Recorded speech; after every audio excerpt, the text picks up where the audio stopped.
Back to Mallu explainer. ഇന്ന് നമ്മൾ കേൾക്കാൻ പോകുന്നത് റെസിഡന്റ് ഇവിൽ എന്ന മൂവി സീരീസിന്റെ കഥ പറയുന്ന മൂന്നാമത്തെ ഭാഗമാണ്. ഇതിന്റെ ആദ്യ ഭാഗം കാണാത്തവർ എന്ത് ചെയ്യണം? ആദ്യം അത് കണ്ടിട്ട് വരണം. കാരണം എന്താ, അടിപൊളി ഗംഭീര ത്രില്ലർ മൂവി സീരീസ് തന്നെയാണിത്. അപ്പൊ അതിന്റെ ലിങ്ക് ഡിസ്ക്രിപ്ഷനിലും കമന്റ് ബോക്സിലും ഞാൻ കൊടുക്കുന്നുണ്ട്. അപ്പൊ പോയിട്ട് തീർച്ചയായിട്ടും കണ്ടിട്ട് ഇത് കാണാൻ വരണം. ഇനി കണ്ടു കഴിഞ്ഞവരാണെങ്കിൽ നമുക്ക് നേരെ മൂന്നാം ഭാഗത്തിലേക്ക് പോവല്ലേ. ഒരു വിധത്തിൽ റാക്കൂൺ സിറ്റി ഇതിന്റെ അടിയിലുള്ള ആ ഒരു സ്പെഷ്യൽ ലാബിന്റെ ഉള്ളിൽ നിന്നും രക്ഷപ്പെട്ട നമ്മുടെ ആലീസ്, അതുപോലെ തന്നെ മാറ്റ്, ഇവർ ആ ഒരു ബംഗ്ലാവിന്റെ മുകളിലേക്ക് എത്തിയ സമയത്ത് എവിടുന്നോ വന്ന ചില അജ്ഞാതര് മാറ്റിനെ തൂക്കിയെടുത്ത് കൊണ്ടുപോവാണ്. മാത്രമല്ല അവിടെ ഉണ്ടായിരുന്ന ഏതോ ഒരു സയന്റിസ്റ്റ് വിളിച്ചു പറയുന്നുണ്ട് ഇവനെ എനിക്ക് ജെനസിസ് പ്രോഗ്രാം ചെയ്യാൻ വേണമെന്ന്. അതുപോലെ തന്നെ പിന്നീട് അവിടെ എന്താ സംഭവിച്ചെന്ന് വ്യക്തമായിട്ട് കാണിക്കുന്നില്ല. ഈ ഒരു സംഭവം കഴിഞ്ഞ് കുറച്ച് നാളുകൾക്ക് ശേഷമാണ് പിന്നീട് ആലീസ് കണ്ണു തുറക്കുന്നത്. അവൾ ഏതോ സീക്രട്ട് ആയിട്ടുള്ള ഒരു ഹോസ്പിറ്റലിലേക്ക് കൊണ്ടുപോയിട്ടുണ്ട്. അവളുടെ ദേഹത്ത് ഒരുപാട് സൂചികളെല്ലാം കയറ്റിയിട്ട് എന്തോ വലിയ പരീക്ഷണമൊക്കെ ഇവിടെ നടന്നിട്ടുണ്ട്. ബോധം വന്നപ്പോഴാണ് അവൾക്ക് ആ ഒരു പെയിൻ അനുഭവിക്കാൻ കഴിഞ്ഞത്. അലറി വിളിച്ചുകൊണ്ട് അവൾ ആ സൂചി മുഴുവൻ വലിച്ചൂരി കളയാണ്. അപ്പോഴും അവളുടെ ശരീരം പൂർണ്ണമായിട്ടും നഗ്നമാണ് കേട്ടോ. മുഴുവനായിട്ട് കാണിക്കാൻ കഴിയില്ല, ബ്ലറാക്കും, ഒന്നില്ലെങ്കിൽ ബ്ലാക്ക് ആൻഡ് വൈറ്റ് ആക്കും. എന്തായാലും ഒരു സൂചി ഊരിയെടുത്ത് അവള് നേരെ ലോക്കറിന്റെ അടുത്തേക്ക് ചെല്ലുകയാണ്. ഇതിന്റെ ഉള്ളിലേക്ക് ഇട്ട് കുത്തി അവിടെ ഷോർട്ട് സർക്യൂട്ട് ഉണ്ടാക്കിയിട്ട് ഡോറ് തുറക്കുകയാണ്. എന്നിട്ട് ആ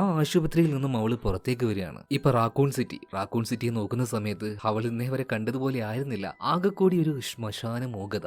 എന്തായിരിക്കും റാക്കൂൺ സിറ്റിക്ക് പറ്റിയിട്ടുണ്ടാവുക? കുറച്ച് ദിവസം പിന്നിലേക്ക് ചെല്ലാം. ഇപ്പൊ റാക്കൂൺ സിറ്റിയെ കാണിക്കുകയാണ്. എന്നാൽ ഈ നഗരത്തിൽ ജീവിക്കുന്ന ആൾക്കാർക്ക് അറിയില്ല ഇതിന്റെ താഴെയായിട്ട് അംബ്രല കോർപ്പറേഷൻ അവരുടെ അതീവ രഹസ്യമായിട്ടുള്ള ഒരു ലാബ് ഉണ്ടാവുമെന്ന്. എന്നത്തെയും പോലെ തന്നെ റാക്കൂണിലെ ജനങ്ങള് ആ പ്രഭാത വാർത്തയും കേട്ട് എഴുന്നേൽക്കാണ്. എല്ലാം നോർമലാണ്, പ്രത്യേകിച്ചൊന്നും അസ്വാഭാവികമായിട്ട് ആരും കേൾക്കുന്നൊന്നുമില്ല. അവരുടേതായ ജോലിക്ക് എല്ലാവരും പോകാൻ വേണ്ടി നിൽക്കുകയാണ്. എന്നാൽ ഇതേ സമയത്ത് തന്നെ ആ ഒരു ലാബ് അവിടെ എന്താണ് സംഭവിച്ചത് ഇതിനെക്കുറിച്ച് അറിയാൻ വേണ്ടി പോയ ഒരാൾ പോലും ജീവനോടെ വന്നിട്ടുണ്ട്. ആ വന്ന രണ്ടാൾക്കാരെയും പരീക്ഷിക്കാനായിട്ട് എങ്ങോട്ടോ കൊണ്ടുപോയിരിക്കുകയാണ്. ഒന്നാരാണ് നമ്മുടെ മാറ്റ്, മറ്റേ നമ്മുടെ ആലീസ്. എന്തായാലും രണ്ടാമതൊരു ടീമിനെ കൂടെ ലാബിലേക്ക് അയക്കാണ്. എന്നാൽ പോയ ഒരാൾ പോലും തിരിച്ചു വരുന്നില്ല. ഇവർക്ക് എന്താ സംഭവിച്ചെന്ന് കാണിക്കുന്നില്ല. ഇവരുടെ കരച്ചിലും അലർച്ചയും മാത്രമാണ് കാണുന്നത്. സംഗതി ആകെ വഷളായി കൈവിട്ടു പോയി എന്ന് മനസ്സിലായ അംബ്രല കോർപ്പറേഷൻ ഒരുപാട് വാഹനങ്ങൾ ഇങ്ങോട്ടേക്ക് അയക്കാണ്. അതായത് ഇവർക്ക് പ്രധാനപ്പെട്ടവർ എന്ന് തോന്നിയ വ്യക്തികളെ മാത്രം ഇവിടുന്ന് റിക്കവർ ചെയ്യാൻ വേണ്ടി ഒരു ലേഡിയോട് കാര്യം ചെന്ന് പറയാണ് അവരെ കൂട്ടിക്കൊണ്ടുപോകാണ്. എന്നിട്ട് ഈ വണ്ടി പോകുന്നത് മറ്റൊരു സയന്റിസ്റ്റിന്റെ അടുത്തേക്കാണ്. കുറച്ച് പ്രായമുണ്ട്. ആ സയന്റിസ്റ്റിന് നടക്കാനൊന്നും കഴിയില്ല. ഈ സയന്റിസ്റ്റാണ് റെഡ് ക്വീൻ എന്ന ഒരു പ്രോഗ്രാം തന്നെ ഉണ്ടാക്കിയിട്ടുള്ളത്. അതായത് ഇയാളുടെ മകളുടെ രൂപമാണ്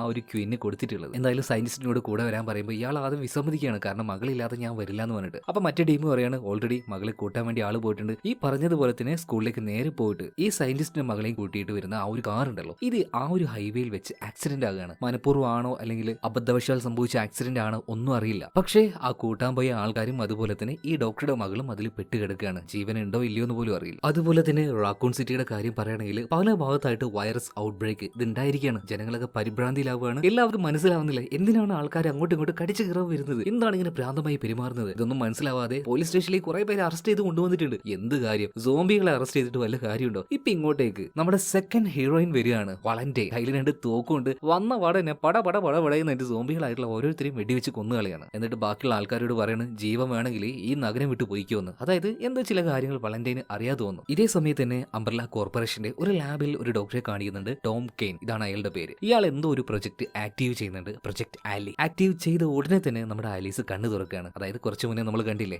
അതേ സിറ്റുവേഷൻ. ഇനിയിപ്പോ എന്ത് പ്രൊജക്ട് ആയിരിക്കും ആലീസിന്റെ ദേഹത്ത് ഇവർ ആക്റ്റീവ് ചെയ്തിട്ടുണ്ട് ആർക്കറിയാം. എന്തായാലും പിന്നീട് നേരത്തെ നമ്മൾ കണ്ടതാണല്ലോ, പിന്നും കാര്യങ്ങളൊക്കെ ഉപയോഗിച്ചുകൊണ്ട് ആലീസ് ഈ ഒരു ആശുപത്രിയുടെ ഉള്ളിൽ നിന്നും പുറത്തേക്ക് വരികയാണ്. വസ്ത്രോ കാര്യങ്ങളൊന്നുമില്ല, ഒരു കോട്ട് എടുത്ത് പൊതിഞ്ഞുകൊണ്ടാണ് അവൾ പുറത്തേക്ക് ഇറങ്ങുന്നത്. മാത്രമല്ല പുറത്തിറങ്ങി നോക്കുമ്പോൾ കാണുന്ന കാഴ്ച എന്താ, നഗരത്തിലൊന്നും ആരുമില്ല, വല്ലാത്തൊരു ശ്മശാന മൂകത. കാറുകളൊക്കെ ഉപേക്ഷിക്കേണ്ട അവസ്ഥയിൽ അതിന്റെ ഉള്ളിൽ നിന്നും ഒരു ഡബിൾ ബാരൽ ഗണ്ണ് അവൾ ഇടുകയാണ്. എന്തായാലും ഒരു കൈ നോക്കാന്ന് കരുതിയിട്ട് എന്താ സംഭവിച്ചെന്ന് തീർച്ചയായിട്ടും നമ്മുടെ ആലീസിന് അറിയില്ല. ഉറപ്പല്ലേ, ഇത്രയും ദിവസം അവൾ ഉറക്കത്തിലായി. എന്തായാലും റാക്കൂൺ സിറ്റിയുടെ ആ ഒരു മെയിൻ ഗേറ്റ് കാണിക്കുകയാണ്. പൂർണ്ണമായിട്ടും അങ്ങോട്ടേക്ക് ഇവിടുത്തെ ഗാർഡുകൾ വിടുന്നില്ല. അതായത് അംബ്രല കോർപ്പറേഷന്റെ ഗാർഡുകൾ. ഇവരാണ് ഈ ഒരു സിറ്റിയെ മുഴുവനായിട്ട് നിയന്ത്രിക്കുന്നത്. ജനങ്ങളെല്ലാം ആകെ പേടിച്ച് പരിഭ്രാന്തിയായിട്ട് അങ്ങോട്ടേക്ക് ഓടി വരുമ്പോഴും ഒരാളെ പോലും മതിൽ കടന്നുകൊണ്ട് അപ്പുറത്തേക്ക് പോകാൻ സമ്മതിക്കുന്നില്ല. കാരണം എന്താണ്, റാക്കൂൺ സിറ്റി പൂർണ്ണമായിട്ട് ലോക്ക് ചെയ്തിരിക്കുകയാണ്. ഇതിന്റെ എല്ലാം ചുമതല അവിടെ തന്നെ ഉണ്ടായിരുന്ന നമ്മൾ നേരത്തെ കണ്ടില്ലേ ടോം കെയ്ൻ, ആ ഒരു ഡോക്ടർക്കാണ്. ഇതേ സമയത്തിന് നഗരത്തിന്റെ ഏതോ ഒരു ഭാഗത്ത് ഭയന്ന് വിറച്ചുകൊണ്ട് ഓടുന്നു ഒരു സ്ത്രീയെ കാണിക്കുകയാണ്. പരമാവധി രക്ഷപ്പെട്ട് ഓടാൻ നോക്കിയെങ്കിലും അവരുടെ കൈക്ക് കടികൊള്ളുകയാണ്. എന്നിരുന്നാലും ടെറസിൽ ആ ഒരു വാതിൽ തുറന്ന് ഇവർ പുറത്തേക്ക് ഓടുന്നുണ്ട്. ഇതേ സമയത്താണ് മറ്റേ ഒരു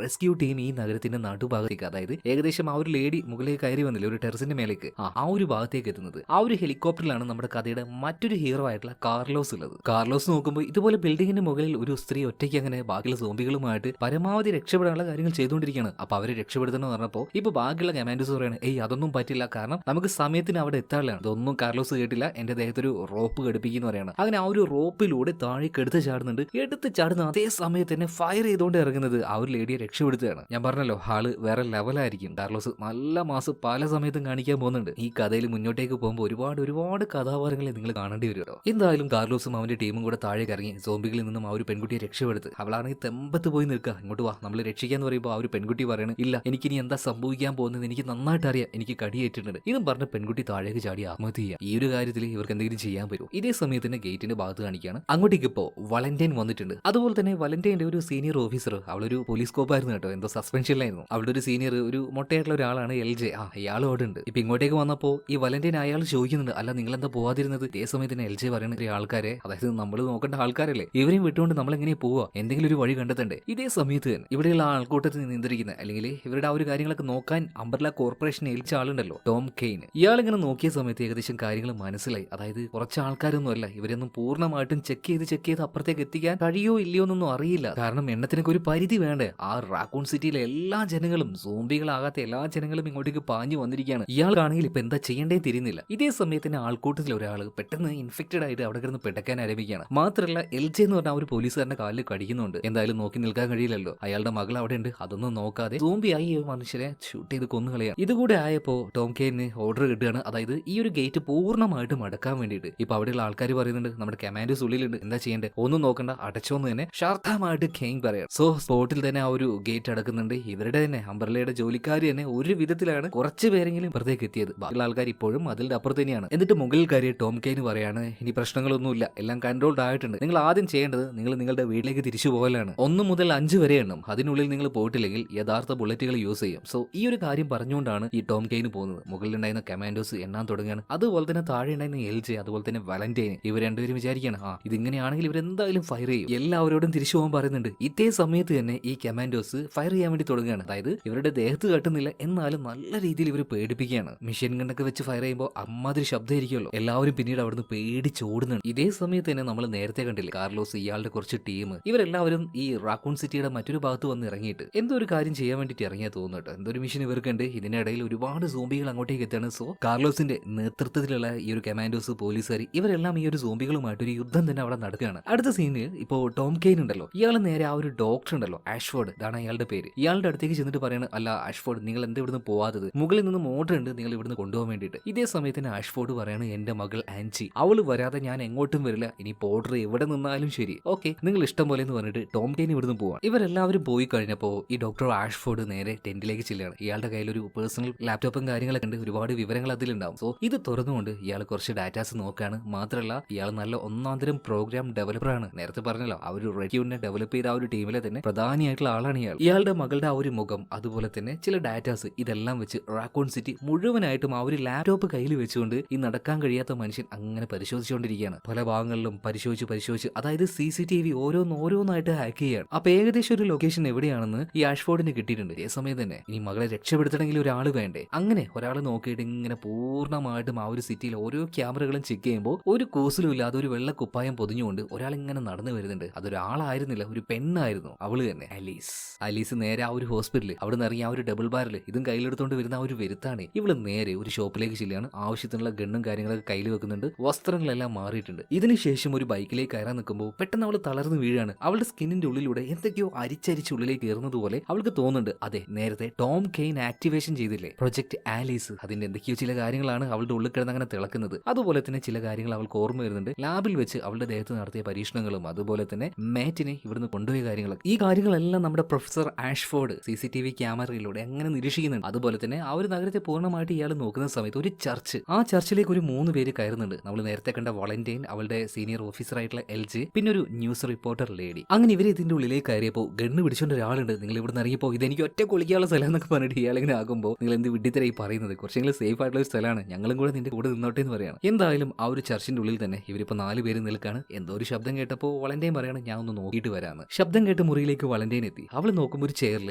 ആരൊരാൾ ഇരിക്കുന്നുണ്ട്. അതൊരു സ്ത്രീയാണ്. പെട്ടെന്ന് തന്നെ ഈ ചർച്ചിലെ ഫാദർ അങ്ങോട്ടേക്ക് വരുന്നുണ്ട്. ഇപ്പൊ ഫാദർ പറയാണ്, അതിന്റെ സിസ്റ്റർ ആണ്, നിങ്ങൾ ഇവിടുന്ന് പോയിക്കോ, ഞങ്ങളുടെ കാര്യം ഞങ്ങൾ നോക്കിക്കോളാന്ന്. എന്തോ സംശയം തോന്നിയ വോളന്റൈൻ നേരെ ചെന്ന് നോക്കുമ്പോൾ ആ സിസ്റ്റർ ഒരു സോംബിയായി മാറിയിട്ടുണ്ട്. എവിടുന്നൊക്കെ ഈ ഒരു ഫാദർ ഇറച്ചിയും കാര്യങ്ങളൊക്കെ കൊണ്ടുവന്നിട്ട് ഈ മനുഷ്യന്റെ ആ ഒരു സിസ്റ്ററെ അങ്ങനെ നിർത്തുകയാണ്, ജീവനോടെ നിലനിർത്തുകയാണ് എന്നൊക്കെയാണ് ഇയാൾ വിചാരിച്ചു വെച്ചിരിക്കുന്നത്. പക്ഷെ T വൈറസ് ഉള്ളിൽ കയറിയിട്ടുണ്ടെങ്കിൽ ആ കയറിയ ആൾ മരിക്കും, പക്ഷെ ശരീരം മരിക്കില്ല. പാവം ഈ ഫാദറിന് ആ കാര്യം അറിയില്ലല്ലോ. പരമാവധി വോളന്റൈൻ ഈ കാര്യം ഇയാൾ പറഞ്ഞ് മനസ്സിലാക്കാൻ ശ്രമിക്കുന്നുണ്ടെങ്കിലും ഇയാൾ ഇതൊന്നും കേൾക്കുന്നില്ല. ഇതിനിടക്ക് ഈ ഫാദറിന്റെ സിസ്റ്റർ കെട്ടുപൊട്ടിക്കുകയാണ്. ഇയാളെ തന്നെ കടിക്കുകയാണ് കേട്ടോ. മറ്റൊരു രക്ഷയുണ്ടായിരുന്നില്ല. വളന്റൈൻ ഇവരെ കൊന്നുകളയാണ്. ഈ ശബ്ദം കേട്ട ഉടനെ തന്നെ അവിടെ ഇവരുടെ കൂടെ കയറി വന്ന ഒരു ന്യൂസ് റിപ്പോർട്ടർ ലേഡി ഉണ്ടല്ലോ, ഇവര് പറയാണ് ഞാൻ ഇവിടെ നിൽക്കില്ല, ഞാൻ പോവാന്ന് പറഞ്ഞിട്ട് ഓടിച്ചെന്ന് വാതിൽ തുറന്നതേ ഓർമ്മയുള്ളൂ. താണ്ടി നിൽക്കുന്ന ഒരുപാട് സോംബികൾ അവിടെ കഷ്ടിച്ച് രക്ഷപ്പെട്ടു എന്ന് പറയും. ഇപ്പൊ പോലീസുകാരനായിട്ടുള്ള ഏൽച്ചെ പിന്നെ മറ്റേ ആള് ഇവര് 3 പേരും കൂടെ ഒരു വിധത്തിലാണ് തള്ളിപ്പിടിച്ച് വാതിൽ ലോക്ക് ചെയ്യുന്നത്. എന്നെ ഇടിവെട്ടി അവനെ പാമ്പ് കടിച്ചു എന്ന അവസ്ഥ പറഞ്ഞതുപോലെ ഇവര് മുകളിലേക്ക് നോക്കുമ്പോൾ എന്തൊക്കെയോ ചില ശബ്ദങ്ങള്, എന്തോ എട്ടുകാലിയെ പോലുള്ള ജീവികൾ അങ്ങോട്ടും ഇങ്ങോട്ടും ഇങ്ങനെ പാഞ്ഞുകൊണ്ടിരിക്കുകയാണ്. ആദ്യമൊക്കെ അവർക്ക് ഭയം തോന്നിയിട്ട് എന്താ തിരിയായിട്ട്, പിന്നെ ഭയം കുറഞ്ഞിട്ടില്ല, അത് കൂടിയിട്ടേ ഉള്ളൂ. ആ സാധനത്തിന് നേരിട്ട് കണ്ടപ്പോ ഇതുകൂടി ആയപ്പോ മറ്റേ ആളുണ്ടല്ലോ ആ ഒരു പേടി തുറന്ന് ഇയാൾ ഒരേറ്റ ഓട്ടം ഓടുകയാണ്. ഞാൻ ഇനി ഇവിടെ നിൽക്കില്ല എന്ന് പറഞ്ഞിട്ട് ചർച്ചിന്റെ ഏതോ ഒരു ഭാഗത്തേക്ക്. എന്ന് ഒറ്റയ്ക്ക് കിട്ടിയ ആ ഒരു ഏട്ടമൃഗം അവന്റെ പിന്നാലല്ലേ പോവുള്ളൂ, പതിയെ പോവാണ്. ഇയാൾ ശബ്ദം കേട്ട് അങ്ങോട്ടും ഇങ്ങോട്ടും തിരിഞ്ഞു നോക്കുമ്പോൾ ഈ നാക്ക് വന്ന് ഇയാളുടെ കഴുത്തിൽ ചുറ്റി കാര്യം ഇയാൾ അറിഞ്ഞില്ല. ഒറ്റ അടിക്കിയ മനുഷ്യനെ കടിച്ച് കയറി എടുക്കുകയാണ്. ഇയാളുടെ അലർച്ചയാണ് ഇപ്പൊ ബാക്കിയുള്ളവർ കേൾക്കുന്നത്. എന്ന് ഈ കാര്യങ്ങളൊന്നും അറിയാതെ, അതായത് ഇങ്ങനെ ഒരു ജീവി ഇവർ കണ്ടു, ഈ കാര്യം അറിയാതെ ശബ്ദം കേട്ട ഭാഗത്തേക്ക് പാവം നമ്മുടെ വളന്റൈൻ വന്നോണ്ടിരിക്കുകയാണ്. ഇപ്പൊ ആ ഒരു ഹാളിൽ ഉണ്ടായിരുന്ന ന്യൂസ് റിപ്പോർട്ടർ ലേഡി അതുപോലെ തന്നെ ഏൽച്ചെ ഇവര് രണ്ടുപേരെയും കാണാൻ പറ്റുന്നില്ല. എന്നാൽ ആ ഒരു ചെറിയ പേടി ഉള്ളിലുണ്ടായിരുന്ന വളന്റൈൻ ഗണ്ണുമായിട്ട് പതിയെ പതിയെ മുന്നോട്ടേക്ക് വരുമ്പോൾ ഭയങ്കര സൈലൻസ്. അതുപോലെ തന്നെ ഒരു ബെഞ്ചിന്റെ അടിയിൽ ഒരു ഗണ്ണ് കാണുകയാണ്. ഈ ഗണ്ണ് നേരത്തെ ഇവർ വന്നപ്പോ അയാളുടെ കയ്യിലുണ്ടായിരുന്ന ആ ഒരു ഗണ്ണല്ലേ, ബെഞ്ചിന്റെ അടിയിൽ നിന്നും ആ ഒരു ഗണ്ണ് ഇപ്പോ വളന്റൈൻ എടുക്കുകയാണ്. ഇതേ സമയം തന്നെ മുകളിൽ നിന്നും ചോരയിൽ കുളിച്ച ഒരു ഡെഡ് ബോഡി താഴേക്ക് വന്ന് വീഴുന്നുണ്ട്. അതുപോലെ തന്നെ വളന്റൈൻ ആ ഒരു ജീവിയെ നേരിട്ട് കാണുകയാണ്. 2 ഗണ്ണ് കയ്യിലുണ്ടല്ലോ, രണ്ടും വെച്ച് അവൾ ഫയർ ചെയ്യാൻ വേണ്ടി തുടങ്ങി. അതുകൊണ്ട് തന്നെ അത് ഇവിടുന്ന് പാഞ്ഞോടുകയാണ്. വീണ്ടും പതിയെ പതിയെ ഈ വളന്റൈൻ മുന്നോട്ടേക്ക് പോകുമ്പോൾ പെട്ടെന്ന് ഇരുട്ടിൽ നിന്നും 2 ആള് വന്നിട്ട് അവൾ ഇരുട്ടിലേക്ക് വലിച്ചെടുത്തുകൊണ്ടാണ്. ആരുമല്ല, എൽജെ അതുപോലെ തന്നെ ആ ഒരു ന്യൂസ് റിപ്പോർട്ടർ ലേഡി. അതായത് സംഭവങ്ങൾ എങ്ങനെയൊക്കെയാണ്, നേരത്തെ കണ്ട ആ ഒരു ജീവി ഉണ്ടല്ലോ അതിനെപ്പോലെ ഒരു 3 ആളിന് ഇവിടെ ഉണ്ട്.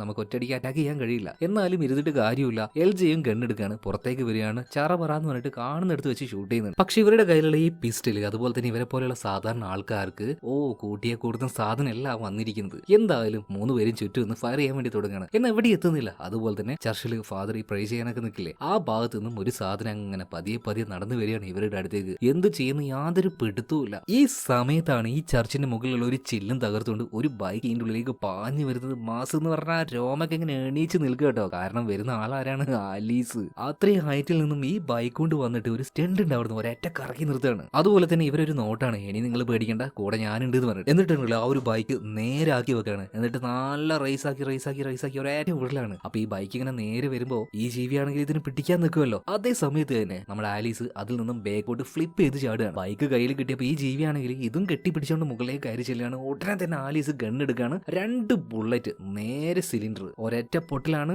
സ്പോട്ടിൽ തീർന്നു. അതുപോലെ തന്നെ കത്തി ആളുന്ന ആ ഒരു തീയുടെ പിന്നിൽ 2 കാലം നിവർത്തി വെച്ച ഒരു നിർത്തണ്ട് നമ്മുടെ ആലീസ്. അതാണ് മാസ് കാണിക്കണമെങ്കിൽ നല്ല കട്ടത്താടിയും സിഗരറ്റ് ഒന്നും വേണ്ട, ഇതുപോലുള്ള സീനുകൾ ഉണ്ടാക്കിയാൽ മതില്ലേ. അതുപോലെ തന്നെ ഒന്ന് കഴിഞ്ഞപ്പോ ദാണ്ടെ വരുന്ന അടുത്തത്. എന്നാൽ ഈ വരുന്ന സാധനത്തിന് നേരെ ഷൂട്ട് ചെയ്യാതെ ആലീസിന്റെ കയ്യിൽ 2 ഗണ്ണുണ്ടല്ലോ, 2 ഭാഗത്തേക്ക് ഷൂട്ട് ചെയ്യാണ്. ഈ ക്രിട്ടിക്കൽ തിങ്കിങ് അല്ലെങ്കിൽ ഭയമില്ലാത്ത ആ ഒരു നിമിഷം എന്നൊക്കെ വേണമെങ്കിൽ ഇതിന് പറയാം. അവള് ഷൂട്ട് ചെയ്യുന്നത് തൊട്ട് ബേക്കിൽ തന്നെ വലിയൊരു കുരിശുണ്ടായിരുന്നു. ഇത് കെട്ടിവെച്ച ചങ്ങലയിലേക്കാണ്. ചങ്ങല പൊട്ടി നേരെ വീണത് അവൾക്ക് നേരെ വന്ന ഈ ജീവിയുടെ തലയിലേക്കാണ്. Very simple, silly matter. ഇതൊക്കെ ആലീസിന് പുല്ലാണ്. ദാണ്ടെ ഇത് കഴിഞ്ഞപ്പോൾ 3ാമത്തെയും വരികയാണ്. ബാക്കിൽ ഒരു ഡബിൾ ബാരൽ ഗണ്ണെടുത്തിരുന്നില്ല, നേരെ അത് വെച്ചിട്ട് ഒരേറ്റ പൊട്ടിയിലാണ് നേരെ കേന്ദ്ര ഭാഗത്തേക്ക് തന്നെ തെറിച്ചു പോയി വീഴുന്നുണ്ട്. അതിനുശേഷം കുരിശിന്റെ അടിയിൽ കിടക്കുന്ന ഈ ജീവിക്ക് നേരെ. ഇതെല്ലാം കഴിഞ്ഞപ്പോൾ വാളഞ്ചി ചോദിക്കുന്നുണ്ട്, നീ എന്ത് പൂതാടി? മറുപടിയൊക്കെ കുറച്ചുണ്ട് നമ്മുടെ ആലീസ് കൊടുത്തോളും. ഇവിടെ സീൻ കേട്ട ഈ അടുത്ത സീനിൽ എങ്ങനെയൊക്കെയോ എവിടെ നിന്നൊക്കെയോ രക്ഷപ്പെട്ട ഒരു മണ്ടൻ കാറിൽ അങ്ങനെ പോയിക്കൊണ്ടിരിക്കുകയാണ്. ആ പോകുന്ന പോലെ ഏതോ ഒരു സോംബി കിട്ട് നല്ലൊരു കുത്തുന്നുണ്ട്. രക്ഷപ്പെട്ടു, എനിക്കൊന്നും പറ്റിയില്ലല്ലോ. ഇതും വിചാരിച്ച് ഇവന് മുന്നോട്ട് ഇങ്ങനെ പോകുമ്പോൾ ഒരു ബാറിന്റെ അവിടെ നിന്ന് നല്ല സുന്ദരികളായിട്ടുള്ള 2 ലേഡീസിനെ കാണുന്ന ദേഹത്താണെങ്കിൽ ഒരു തരി വസ്ത്രം പോലും ഇല്ല. അവറ്റകളാണെങ്കിൽ സോംബിയാണ്. എന്നിട്ട് ഈ മണ്ടനുണ്ടല്ലോ വായി നോക്കി ആഹാ കൊള്ളാലോ എന്ന് പറഞ്ഞിട്ട് നോക്കി പോകുന്നതിനിടക്ക് കാർ ചെന്നൊരു ഭാഗത്തേക്ക് ഒരൊറ്റ ഇട്ടി കൊടുക്കുകയാണ്. ഇപ്പൊ കാറാണെങ്കിൽ ഒരടി മുന്നോട്ട് പോയില്ല, നിന്ന് കത്തിക്കൊണ്ടിരിക്കുകയാണ്. അവിടെ കിടന്ന് തല ഇങ്ങനെ കറക്കല്ലാതെ മാറ്റൊരു വഴിയില്ല. പിന്നെ ഇവൻ ഇറങ്ങി നോക്കുമ്പോൾ ചുറ്റും സോംബികളാണ്. അപ്പോഴേക്കും നമ്മുടെ കാർലോസും അവന്റെ ടീമും കൂടെ ഇങ്ങോട്ട് എത്തുകയാണ്. വീണ്ടും സോംബികളും അതുപോലെ തന്നെ ഇവരുടെ ആ ഒരു കമാൻഡോ ടീമുമായിട്ടുള്ള വാർ വീണ്ടും ആരംഭിക്കുകയാണ്. അപ്പോൾ ഈ ഒരു ഭാഗത്ത് വെച്ച് നമ്മൾ നിർത്തുകയാണ്. കഥയുടെ അടുത്ത ഭാഗം നമുക്ക് തീർച്ചയായിട്ടും നാളെ തന്നെ കേൾക്കാം, മിക്കവാറും നാളെ രാവിലെ തന്നെ. ഓക്കെ, ഞാൻ പറഞ്ഞല്ലോ മുന്നോട്ടേക്ക് പോകുമ്പോൾ ഈ കണ്ടതുപോലെ ഒന്നുമില്ല, കഥാപാത്രങ്ങൾ ഒരുപാട് വരാനുണ്ട്. ഡാം ഷുവർ ഇത് സ്ഥിരമായിട്ട് നിങ്ങൾ കാണുകയാണെങ്കിൽ ഇതിന് നിങ്ങൾ അഡിക്റ്റ് ആയിപ്പോ എന്നുള്ള കാര്യത്തിൽ എനിക്ക് ഉറപ്പുണ്ട്. അവസാനം എന്നെ കുറ്റം പറയാൻ നിൽക്കരുത് കേട്ടാ. എന്തായാലും കഥയൊക്കെ നന്നായിട്ട് ഇഷ്ടമാകുന്നുണ്ടെങ്കിൽ നിങ്ങളുടെ കൂട്ടുകാർക്ക് കൂടെ ഇതിന്റെ ആദ്യ ഭാഗമൊക്കെ എടുത്ത് ഷെയർ ചെയ്ത് കൊടുക്കുക, അവരും കൂടെ കാണട്ടേന്ന്. നിങ്ങൾക്കൊരു രസമാവും, എനിക്കൊരു റീച്ചും ആവും. എന്തായാലും നന്നായിട്ട് സപ്പോർട്ട് ചെയ്താൽ മച്ചാൻ വരെ. ഓക്കെ, അപ്പൊ അടുത്ത ഭാഗത്തിൽ നമുക്ക് വീണ്ടും കാണാം. ബൈ. സബ്സ്ക്രൈബ് ചെയ്യാനും ലൈക്ക് ചെയ്യാനും മറക്കല്ലേ.